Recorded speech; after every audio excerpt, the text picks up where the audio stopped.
তো শান্তিনিকেতন পৌঁছে আমরা কিছুক্ষণ রেস্ট করে খাওয়া দাওয়া করে বিকেলবেলায় বেরিয়ে গেছিলাম ঘুরতে। তো ও আমাকে নিয়ে গেছিল সৃজনী, মেবি ওটা একটা পার্ক টাইপ। তো ওখানে গিয়ে আমরা ফটো ক্লিকস করে অনেক মানে মাস্তি করতে করতে যাচ্ছিলাম।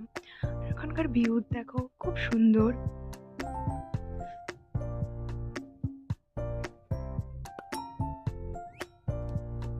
ওখানে পোড়ামাটির জুয়েলারি, কুর্তি, অনেক সুন্দর সুন্দর জিনিস পাওয়া যায়।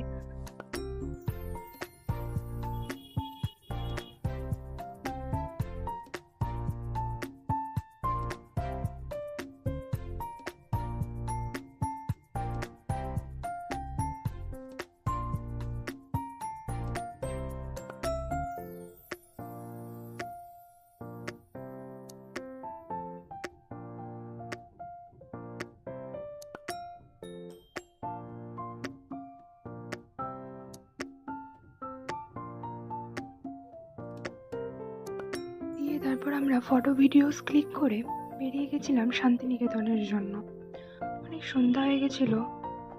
তো চলো, নেক্সট ব্লগে তোমরা দেখতে পাবে। ততক্ষণের জন্য সাবস্ক্রাইব অ্যান্ড লাইক প্লিজ।